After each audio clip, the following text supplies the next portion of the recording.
오늘은 성경을 바로 보자 10번째 시간.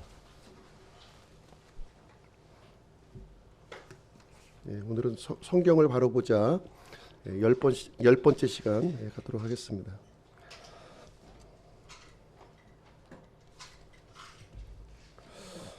오늘은 이제 네 종류의 복음인데요. 네 종류의 복음. 먼저 복음의 의미를 이제 보시게 되면 그리스 말로 유앙겔리온입니다. 유앙겔리온. 이 뜻은 이제 어떤 의미를 이제 가지고 있냐면 전쟁에서 승리의 소식을 이제 얘기하고 있어요. 우리 이제 마라톤 전투 이렇게 보시게 되면 이제 전쟁의 소식을 이제 전해오지 않습니까? 전령이. 그래서 이제 우리가 이제 전쟁에서 이겼다 하는 이제 이 좋은 소식, 이것을 이제 유앙겔리온이라고 하는 거죠. 유앙겔리온. 그래서 영어로 이제 가스펠이고요. 좋은 소식이라고 하는 의미를 이제 가지고 있습니다. 그래서 하나님의 말씀이 좋은 소식이에요. 하나님의 말씀이 우리에게 이제 죽을 수밖에 없었던 우리 생명을 영원한 저주에서 이제 해방시켜 주신 것이죠. 그래서 이제 하나님의 말씀은 소망의 메시지입니다. 소망의 메시지. 죄인에게 용서를 주시고 지옥에서 천국으로, 죽음에서 영원한 생명을 이제 갖게 해주셨죠. 그래서 저주받은 인생을 이제 복된 인생으로 삼아 주셨다. 이것이 이제 그 복음의 의미가 되겠습니다. 그래서 성경에서 이제 이 복음이라고 하는 단어가 나오는데 다 똑같은 복음이 아니라는 거예요. 그래서 이거를 이제 이 시간에는 이 성경에 있는 이 복음이라고 하는 단어를 지금 우리가 이제 그 교회 시대에 구원받는 복음, 이거로 다 오해하시면 안 되는 거예요. 좀 이제 그 대상과 그 복음에 대한 대상과 그 이제 이 시기가 좀 다르다 하는 것을 좀 구별하는 그런 시간을 가졌으면 좋겠습니다. 먼저 이제 아브라함에게 선포된 복음인데요. 아브라함에게 선포된 복음. 갈라디아서 3장 8절을 보시게 되면 또 하나님께서 믿음을 통해 이교도들을 의롭다 하실 것을 성경 기록이 미리 보고 아브라함에게 미리 복음을 선포하여 이르되 내 안에서 모든 민족들이 복을 받으리라 하였으니, 아브라함에게 미리 그 선포된 복음이 있다는 거예요. 아브라함이 교회가 생기기 전이죠. 교회가 이삭도 태어나기 전에 이제 그 하나님께서 믿음을 통해 이교도들이 의롭다함을 받을 것, 그리고 이 그 아브라함 안에서 모든 민족들이 복을 받을 것, 이것이 복음이었다는 거예요. 이게 복음. 아브라함에게 주신 복음이에요. 선포된 복음. 그래서 이제 우리가 복음의 종류를 좀 이제 이 시간에 살펴볼 텐데요. 모두 동일한 의미를 갖는 것은 아니라는 것이죠. 이 수신자와 시기와 그 내용이 이제 다르다는 것을 구별해야 됩니다. 우리가 이제 살펴볼 복음은 이제 네 종류인데요. 왕국의 복음, 은혜의 복음, 영광스러운 복음, 영존하는 복음이 이제 되겠습니다. 그래서 오늘 이 시간을 통해서 이 네 종류의 복음의 차이점을 구별을 할 수 있어야겠습니다. 그러나 이제 이 그 모든 그 성경에 나와 있는 모든 복음에 공통점이 있어요. 공통점은 뭐냐면 그 이 복음의 중심에는 예수 그리스도시라는 거죠. 이 복음의 중심은 예수 그리스도시다. 그렇지만 수신자와 시기와 내용에 따라서 이렇게 네 종류의 복음으로 나눠진다. 이렇게까지 이제 이해하시면 되겠습니다. 그래서 디모데전서 1장 15절을 보시면 이것은 신실한 말이요 전적으로 받아들이기에 합당한 말이니 곧 그리스도 예수님께서 죄인들을 구원하시려고 세상에 오셨다는 말이로다. 이렇게 기록하고 있습니다. 그럼 첫 번째로 왕국의 복음을 한번 보실게요.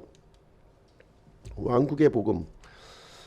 이 왕국의 복음은 이제 이 마태복음의 이제 그 네 복음서 중에서 마태복음에만 기록이 되어 있습니다. 마태복음에 기록된 이 왕국의 복음이 이제 무엇을 의미하는지 한번 보겠습니다.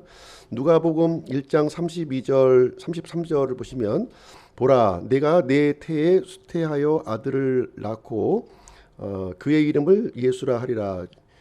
이제 가브리엘 천사가 이제 그 마리아에게 지금 이제 전하는 말이죠. 이름을 이제 예수라고 이제 지을 것을 얘기하고 있고요. 그러면서 그가 크게 되고 가장 높으신 분의 아들이라 불릴 것이요 주 하나님께서 그의 조상 다윗의 왕좌를 그에게 주리니 그가 영원토록 야곱의 집을 통치하며 그의 왕국이 무궁하리라 하니라. 그래서 이 하나님께서 보내주신 이 이제 그리스도, 이 그리스도께서 세우실 왕국을 얘기하고 있는 거예요. 이 왕국은 구약 시대에 이 그 다윗에게 약속하셨고 그 대언자들에게 지속적으로 얘기했던 그 왕국은 어떤 왕국이냐? 바로 이제 그리스도의 왕국이라는 거죠. 그리스도의 왕국. 이것이 왕국의 복음이에요. 왕국의 복음. 이것은 오늘날 우리가 이제 교회 시대에 받는 이 그 복음하고는 틀린 거예요. 요 차이점을 좀 구별하셔야 된다는 거예요. 그래서 이 왕국의 복음을 준 대상이 누구냐? 이 대상은 이스라엘 백성이라는 거예요. 이스라엘 백성. 이스라엘 백성에게 주신 이 복음이 왕국의 복음인 거예요. 그래서 이 왕국의 복음은 이제 메시아께서 친히 통치할 이제 지상 왕국, 메시아께서 오셔서 친히 세우실 이 지상 왕국, 보이는 가시적인 왕국을 지금 얘기하고 있는 것입니다. 그래서 예수님이 처음에 이제 이 땅에 오셨을 때 유대인의 왕으로 오신 거예요. 유대인의 왕, 유대인의 왕으로 오셨고, 그래서 이제 이제 왕국이 지금 이제 준비가 되어 있으니 회개하고 메시아를 맞이하라 이렇게 선포를 한 거죠. 그렇죠? 누가 이 왕국의 복음을 선포했습니까? 제일 처음에 선포한 사람이 이제 침례 요한이죠. 회개하라. 하늘의 왕국이 가까이 왔느니라 이렇게 얘기한 거예요. 그래서 이 왕국은 바로 이제 그 이스라엘에게 약속하신 그 왕국, 이 땅에 세워지는 팔레스타인 땅에 세워지는 그 가시적인 왕국을 얘기하고 있는 것입니다. 이 왕국을 침례 요한이 제일 선포한 거예요. 그다음에 예수님이 이제 그다음에 이제 사탄에게 이제 시험을 받으시고 나서 제일 먼저 선포한 메시지가 뭐냐? 이 침례 요한이 선포했던 그 메시지를 동일하게 또 전했죠. 회개하라. 하늘의 왕국이 가까이 왔느니라. 근데 개역 성경에 의하면 이제 천국으로 지금 돼 있잖아요. 천국으로 얘기하면 어떻게 받아들입니까? 죽어서 가는 곳으로 우리가 이해가 되잖아요. 근데 이제 마태복음에서 얘기하고 있는 천국은 죽어서 가는 천국을 얘기하고 있는 것이 아니라 구약 성경에서 약속된 그 메시아 왕국, 그리스도께서 통치하는 그 왕국을 지금 이제 얘기하고 있는 거예요. 그 차이점을 우리가 좀 구별해야 된다는 겁니다. 그리고 이제 그 제자들도 이 지금 침례 요한이 선포했고 예수님이 선포하셨던 그 하늘의 왕국을 선포한 거예요. 그 하늘의 왕국을 선포했다. 이것을 이제 얘기해주고 있고요. 그러면 하늘의 왕국은 어떻게 들어가느냐? 하늘의 왕국은 어떻게 들어가느냐? 마태복음 5장 20절에 보면 이렇게 기록되어 있어요. 내가 너희에게 이르노니 너희 의가 서기관들과 바리새인들의 의보다 더 뛰어나지 아니하면 너희가 결코 하늘의 왕국에 들어가지 못하리라. 그래서 이 하늘의 왕국에 들어가는 이제 조건이 있는데요. 그것은 무엇이냐면 회개가 필요해요. 회개가 아주 선결 요건이고요. 이 예수님의 의를 내가 있어야 되는 거예요. 예수님의 의가 있어야만 들어가는 거예요. 사람의 의라든가 율법의 의라든가 이런 종교적인 의를 가지고 행위적인 의를 가지고서는 이 하늘의 왕국에 들어갈 수가 없다는 거예요. 하늘의 왕국에 들어가는 사람은 회개하고 예수 그리스도의 의를 소유한 사람만이 하늘의 왕국에 들어간다는 것을 얘기해주고 있습니다. 이 내용이 이제 이스라엘 백성들에게는 이 기쁜 소식이었습니까?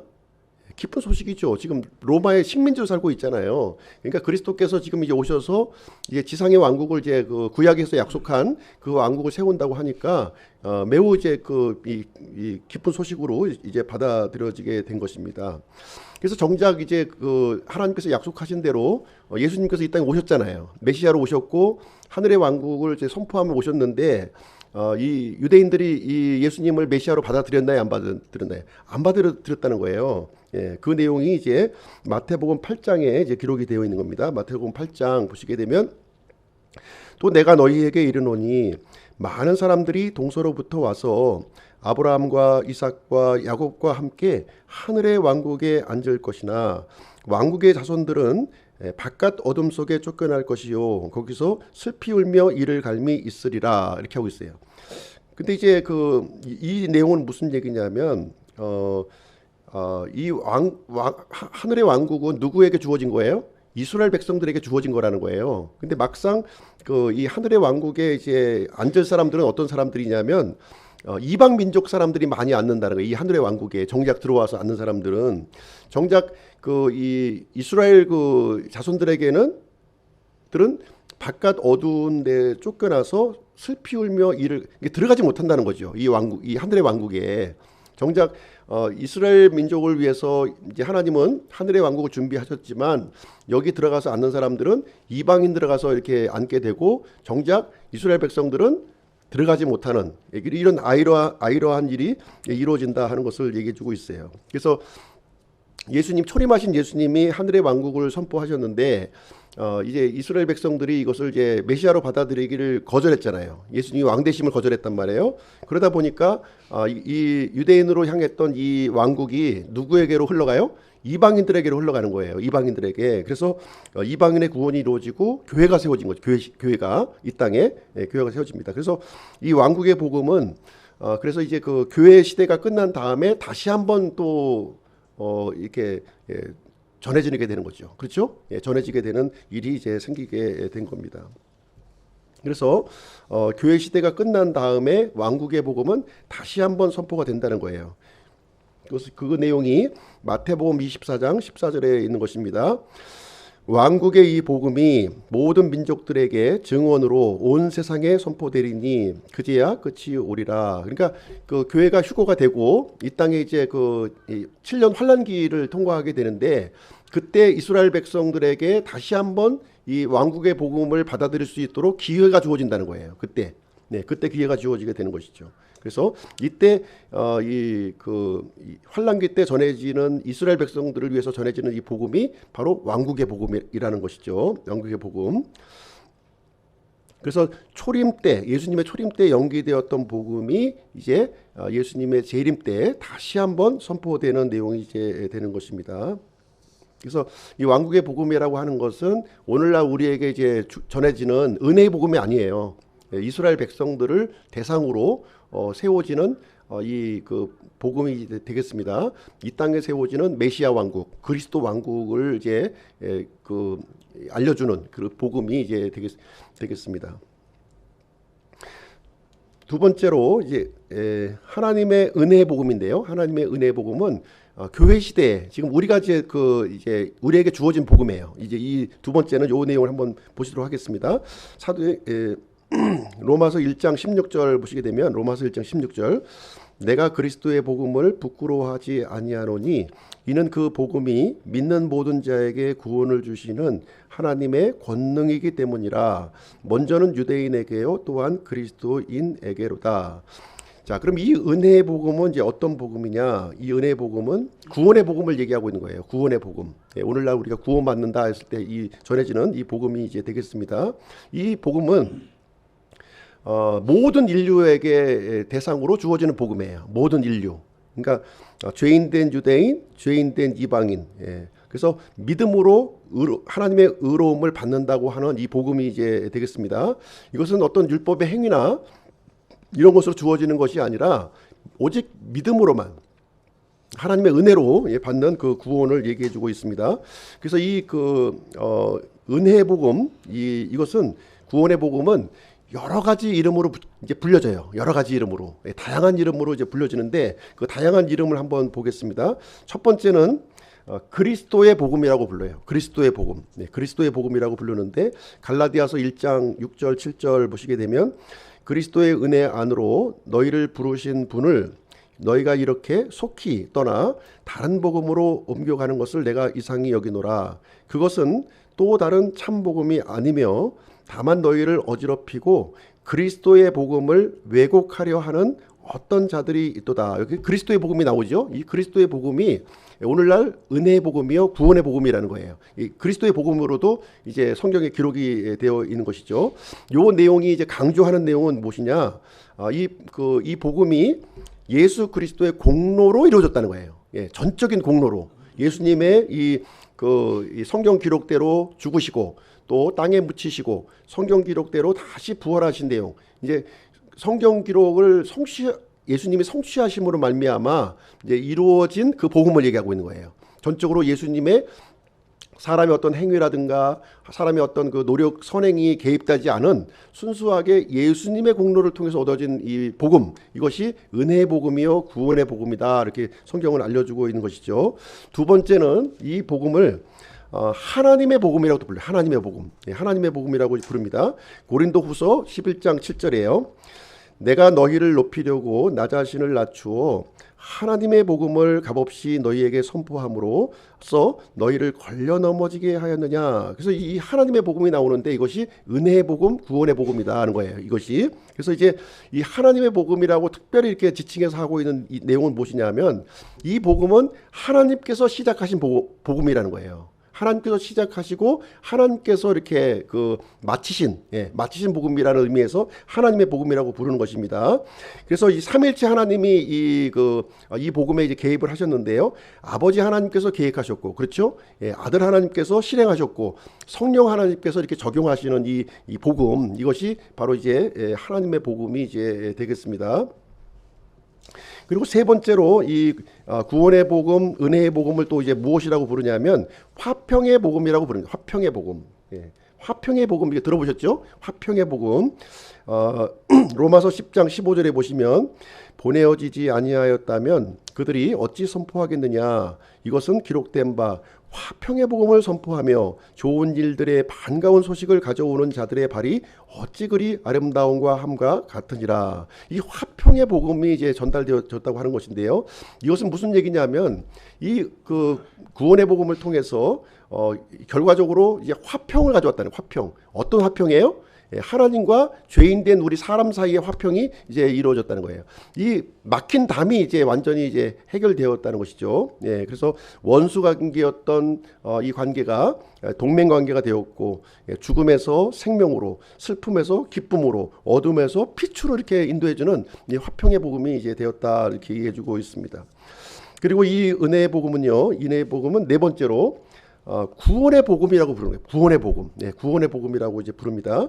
에베소서 1장 13절 보시게 되면 너희도 진리의 말씀 곧 너희 구원의 복음을 들은 뒤에 그리스도를 신뢰하였고 너희가 믿은 뒤에 또한 그분 안에서 약속의 저 거룩한 영으로 봉인되었는데, 여기 이제 구원의 복음이 나오죠. 구원의 복음. 예, 구원의 복음은 이 복음은 구원을 주시는 능력이 있다는 거예요. 구원을. 예, 우리를 구원하는 능력이 있다는 거예요. 어디로부터 구원해요? 예, 어디로부터 구원받는 게 중요하죠.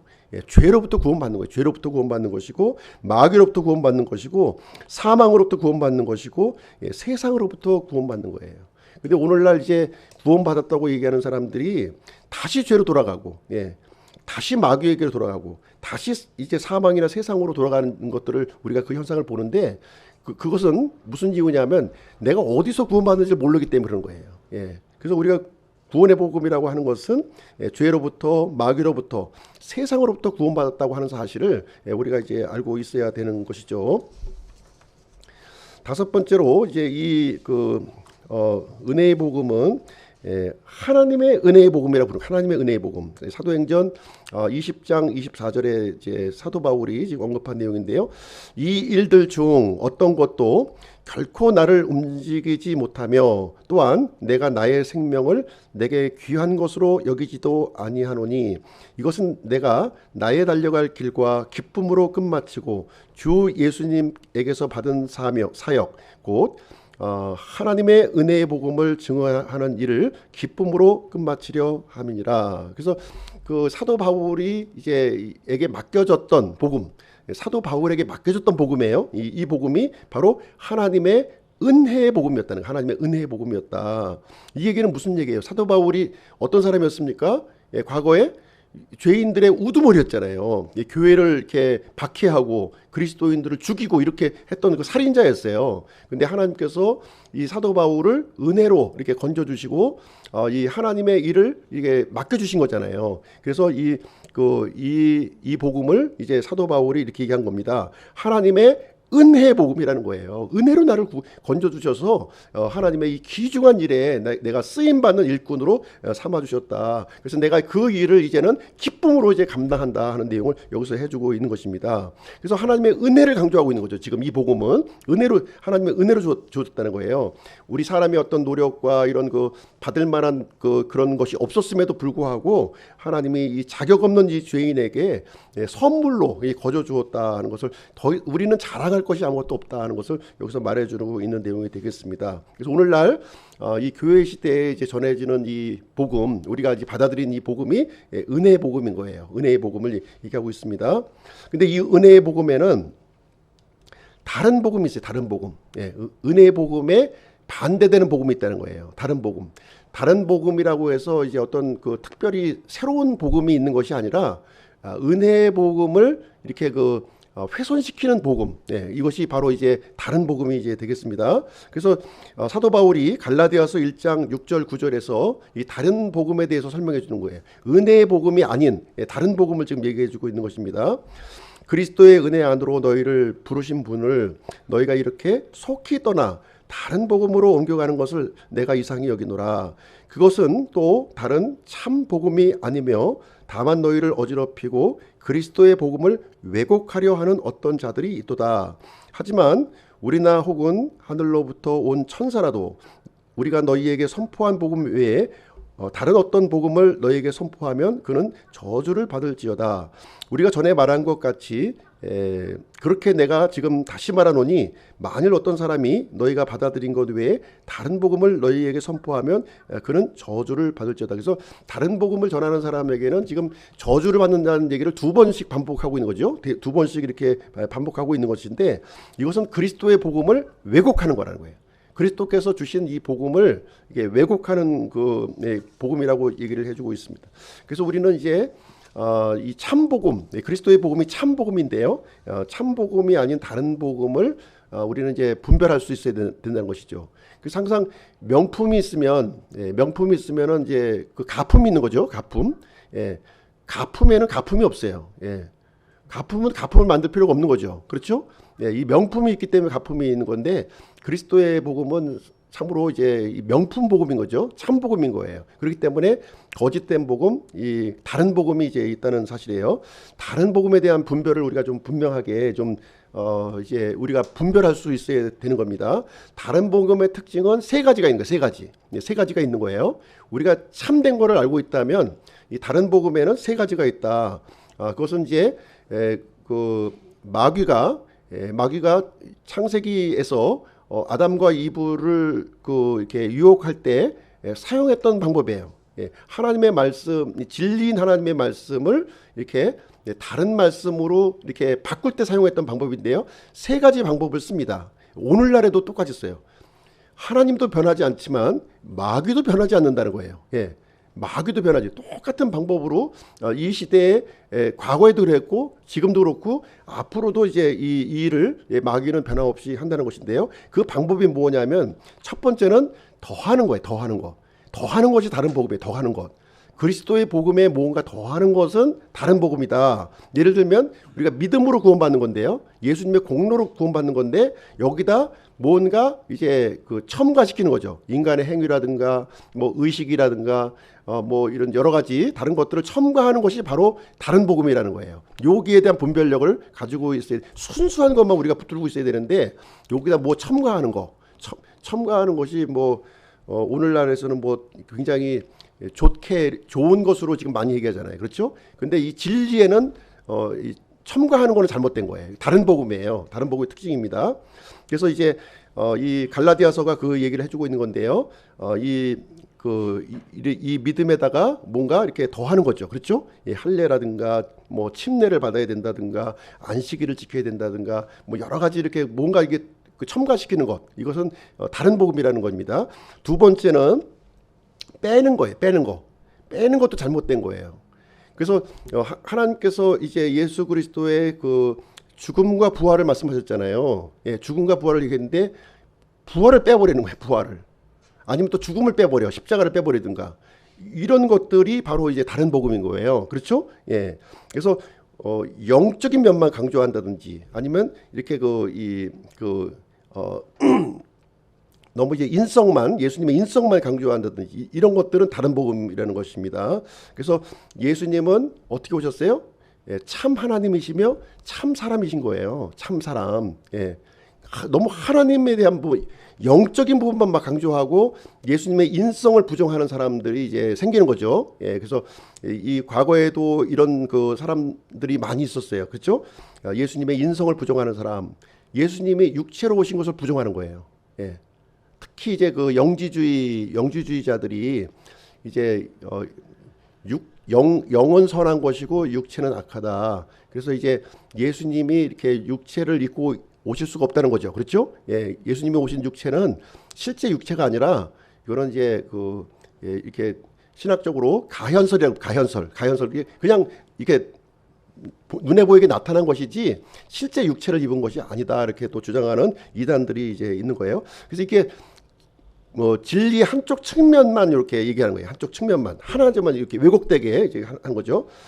세 번째는 비트는 겁니다. 이 비트는 거예요. 예, 비트는 것, 복음을 이제 왜곡시키는 거죠. 이렇게 꽈배기처럼 비트는 거예요. 이렇게 쫙 비트는 건데요. 예를 들면 이제 이런 분들은 이제 어떤 얘기를 하냐면 자신이 사도권을 계승받았다 이렇게 주장해요. 사도권, 이게 그 사도권을 계승받았다는 거예요. 그렇기 때문에 그 사도라고 하는 것은 뭡니까? 사도는 그 성경 기록을 이제 계시해 주셨잖아요. 하나님이요. 그런 것처럼 이 사도권을 계승받았기 때문에 하나님의 말씀을 직통 계시로 받는다는 거예요. 예, 자신이 하는 말이 하나님의 말씀과 동등한 권위를 갖는다고 주장을 하는 거죠. 대표적인 이 단체가 바로 이제 천주교가 해당되는 것이고요. 천주교가 여기에 해당되고 이 신천지가 여기에 해당되는 겁니다. 신천지. 이만희가 이제 자신은 이제 그 사도권을 이제 내가 받았다고 그러잖아요. 왜 없는 얘기하냐 그러면은 내가 사도다 이렇게 하는 거죠. 사도 하나님한테 직접 받았다는 거예요. 예, 성경과 같은 권위로 이렇게 주장을 하게 되는 이상한 논리를 이제 펴가는 겁니다. 이상한 논리를. 그래서 이 다른 복음에 대한 요 분별을 우리가 이제 지금 이제 그 마지막 시대에 갈수록 점점 더 간교한 방법으로 우리에게 접근을 해오고 있는 거예요. 그렇죠? 예, 그렇기 때문에 그것을 이제 정체를 분별할 수 있는 그런 이 안목이 필요합니다. 예, 그래서 어떤 사람이 이제 산중에 이렇게 길을 가다가 이제 어떤 불이 켜져 있는 초가집을 들어갔는데 이제 거기에 이제 한 그 예쁜 여인이 이제 밥을 이렇게 차려주고 이렇게 이제 나가는데 그 치마 밑에 이제 그 꼬리가 있는 거예요. 꼬리. 예. 꼬리가 이제 그 어떻게 됩니까? 예. 거기서 계속 자면 안 되는 거죠. 예. 빨리 도망가야 돼. 빨리 도망가야 돼. 예. 빨리 도망가야 되는. 그 정체 그 꼬리를 보면은 그 전체를 다 알 수가 있는 거죠. 그렇죠? 우리가 이제 꼬리를 잘 분별할 수 있는 이제 눈이 있어야 되는데 이 복음에 더하는 것, 빼는 것, 그리고 이 비트는 것. 이것은 사탄이 처음부터 사용했던 방법이고요. 앞으로도 계속 사용하는 그런 방법이다 하는 것을 좀 보시면 되겠습니다. 자, 세 번째는 영광스러운 복음이에요. 영광스러운 복음입니다.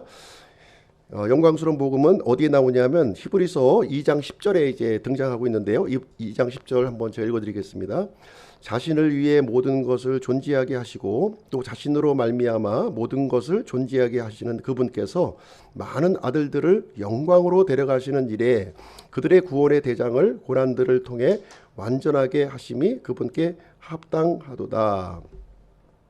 영광스러운 복음인데요. 영광스러운 복음은 뭐냐면은 우리 성도들이 장차 누리게 될 영광을 얘기해 주는 거예요. 장차 누리게 될 이제 그 현재의 영광이 아니라요. 장차 누릴 영광을 얘기해 줘. 장차 누릴 영광을 얘기해 주고 있습니다. 우리 그 성도들은 현재 이제 어떤 삶을 살게 되냐면요. 예수님처럼 살아가는 거예요. 예수님처럼 어떻게 살아갑니까? 예수님이 이제 이 고난을 당하셨고 또 십자가에서 죽으셨고 이게 부활하셨잖아요. 그렇죠? 예, 그런 것처럼 성도들의 이 땅의 삶은 어떤 삶이냐면 영광스러운 삶이 아니에요. 절대로 영광스러운 삶이 아닌 것입니다. 세상으로부터 이렇게 칭송받고 세상으로부터 이렇게 서프라이트를 받는 것이 아니라는 거예요. 이 세상에서 성도의 삶이라고 하는 것은 예수님께서 사셨던 것처럼 이렇게 그 고난 당하시고 멸시당하고 배척당하고 있는 삶이라고 하는 사실을 알려주고 있고요. 그러나 그것으로 끝나는 것이 아니라 장차 받게 될 그 영광으로 이어진다고 하는 것, 그것을 이제 보여주고 있는 내용이 되겠고요. 그래서 그런 면에서 예수님이 이제 우리의 뭐가 되셨다고요? 대장이 되셨다는 거예요. 캡틴이 되셨다 이렇게 얘기해주고 있습니다. 그래서 이제 디모데전서 1장 11절 보시게 되면 이 교리는 내게 맡겨진 복음 곧 찬송받으실 하나님의 영광스러운 복음에 따른 것이니라. 그래서 성도들은요 현재의 영광을 누리는 사람이 아니라 장차 이제 이 하나님의 영광 속에 들어가는 그 복음을 소유하고 있다는 거예요. 그 복음을 소유하고 있다. 그래서 우리는 현재 핍박을 당하고 예수님을 이렇게 따르고 믿는 것에 대해서 손해를 보기도 한다는 거예요. 때로는 손해도 봐요. 금전적인 손해도 보고 시간적인 손해도 보고 여러 가지 손해를 봅니다. 조롱도 당하고 억울함도 당하고 우리가 이제 해야 될 어떤 자유도 이렇게 일정 부분 제한을 이제 받게 되지만 그러나 이제 이 고난은 앞으로 이제 영광과 바뀌어진다는 거예요. 이렇게 해요. 영광으로 이게 뒤바뀜이 되는 것이죠. 현재 우리가 투입된 이 고난, 우리가 받는 이 고난은 이 뻥튀기가 되는데요. 뻥튀기. 장차 받을 이 고난과는 비교가 되지 않을 정도로 엄청나게 큰 영광을 이제 받게 된다. 그래서 성경은 계속 이 부분을 강조하고 있는 거예요. 성도들이 장차 받을 영광을 이제 계속 강조하고 있는 것이죠. 고린도후서 4장 4절에서 보시게 되면 이제 그들 속에서 이 세상 신이 믿지 않는 자들의 마음을 어둡게 하여 하나님의 형상이신 그리스도의 영광스러운 복음의 빛이 그들에게 비치지 못하게 하였느니라.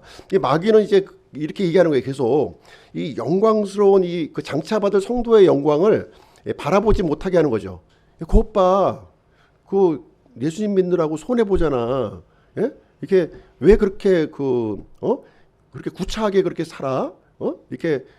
이렇게 자꾸 얘기하는 거죠. 자꾸 이제 우리가 믿음 생활 자체가 뭔가 이제 문제가 있고 잘못되었고 세상의 시각에서는 뭔가 이렇게 비정상적인 모습으로 자꾸 부각을 시키는 거예요. 부각을. 그래서 앞으로 이제 받을 그 영광을 못 보게끔 가려버리는 거죠. 그러니까 눈에 보이는 것만 쫓아 다니라는 거죠. 그래서 이 마귀는 각종 이 매체를 통해서 이 부분을 강조하는 거예요.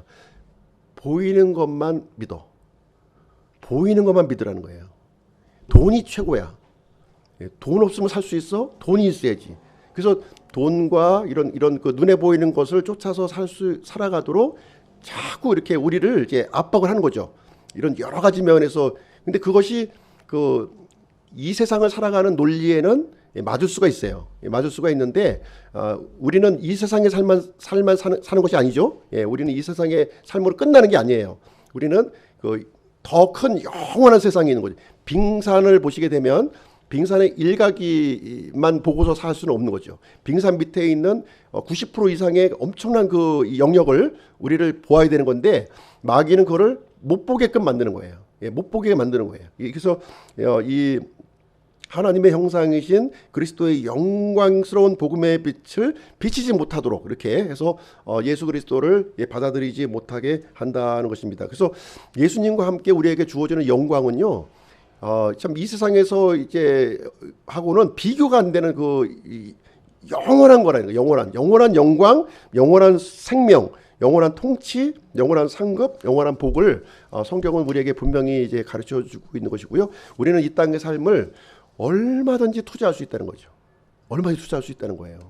그걸 본다면, 그 영광의 그 빛을 보는 그것을 본다면 우리는 이 세상을 이제 우리가 기꺼이 기꺼이 투자할 수 있는, 성경에 이제 많은 믿음의 선진들이 그런 삶을 사는 거예요. 자기 목숨을 초계와 같이 내버리면서 자기의 전 인생을 올인해서, 사도 바울 같은 경우도 대표적인 경우죠. 예수 그리스도의 이 영광스러운 복음을 발견했을 때 어떤 결정을 했어요. 그동안 자기가 붙들었던 유대교를 다 내팽개치고 배설물로 여겨버리고 이 영광스러운 복음을 전하기 위해서 당시 소아시아 로마 제국 전역을 다니면서 발로 이게 다니면서 그 복음을 전달하지 않았습니까? 그 영광을 보았기 때문에 그래요. 근데 이 마귀는 그걸 못 보게 만드는 거죠. 그걸 못 보게 차단을 시키는 일을 이제 해주고 있는 것입니다. 마지막으로 네 번째로 영존하는 복음에 대해서 한번 보겠습니다. 영존하는 복음. 영존하는 복음은 이제 계시록에 지금 나오고 있는 그 복음이 되겠는데요. 계시록 14장 16절.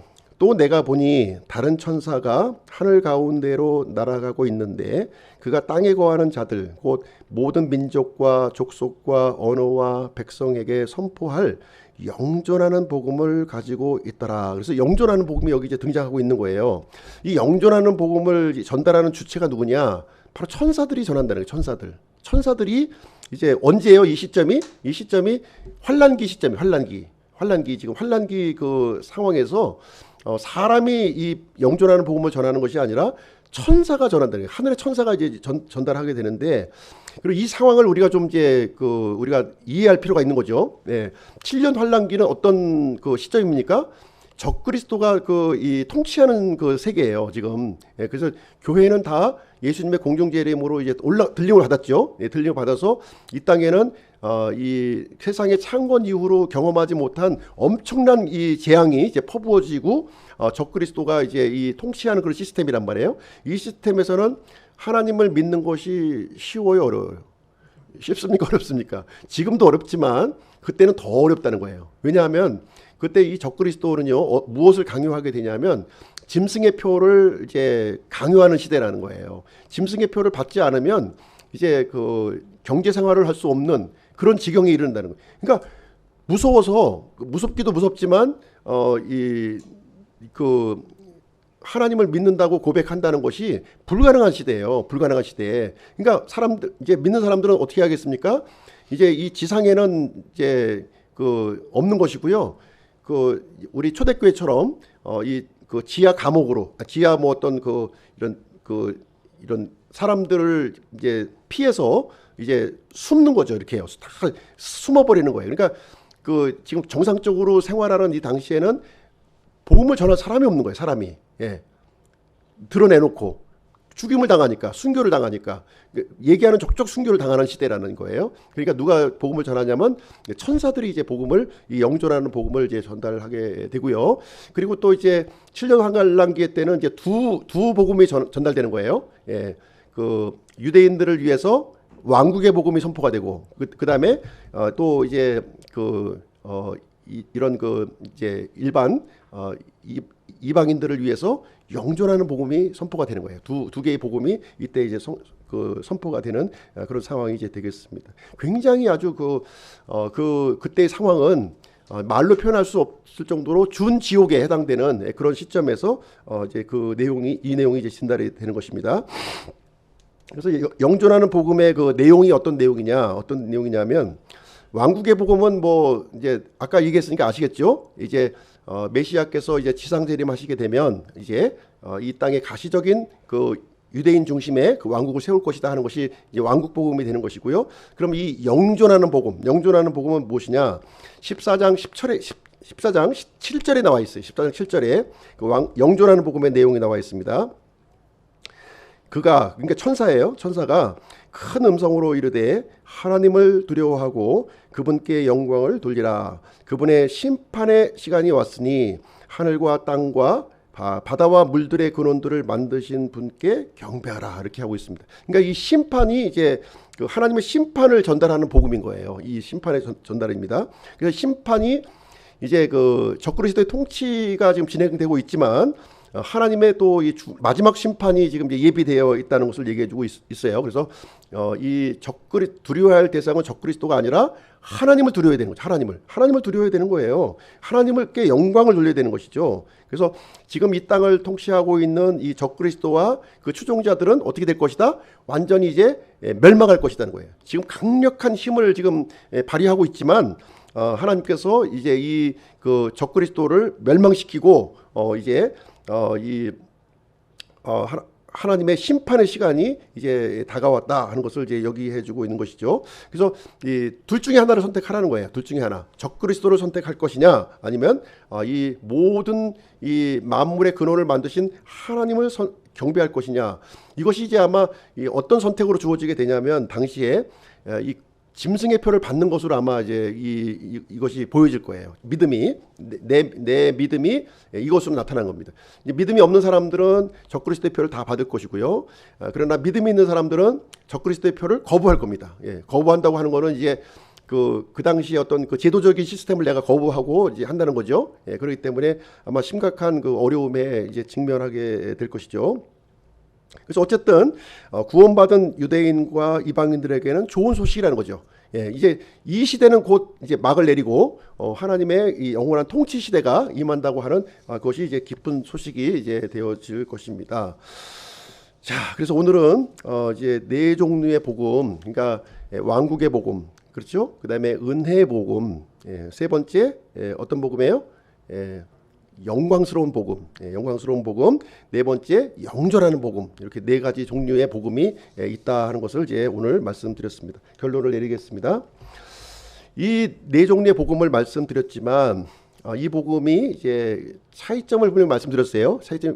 차이점이 있지만 공통점이 있는 거죠. 예수 그리스도가 핵심이라는 거예요. 예수 그리스도가 핵심이 이제 되어 있는 것입니다. 그래서 이 복음이 주는 그 이 메시지의 내용, 대상, 시기 이런 것들을 우리가 분별할 수 있어야 되겠습니다. 그래서 분별하지 못하면 굉장히 혼란스러운 거예요. 예수님이 전한 복음이 이제 회개하라, 이제 하늘의 왕국이 가까웠다, 이제 천국이 가까웠다 이 말을 이제 우리가 앞으로 갈 뭐 미래에 뭐 하늘나라로 이렇게 이해한다면 성경을 오해하게 되는 거죠. 오해하게 되는 것입니다. 그래서 그런 이제 바른 분별력을 우리가 가져야 될 것이고요. 우리는 현재 그럼에도 불구하고 은혜의 시대에 살고 있는 거예요. 우리가 이제 전해야 될 복음은 이제 은혜의 복음인 거죠. 구원의 복음, 그리스도의 복음, 하나님의 복음을 우리가 이제 전달을 해서 한 사람이라도 더 우리가 영혼 구원을 해야 될 줄로 생각을 합니다. 그래서 오늘 네 종류의 복음 이렇게 전달해 드리는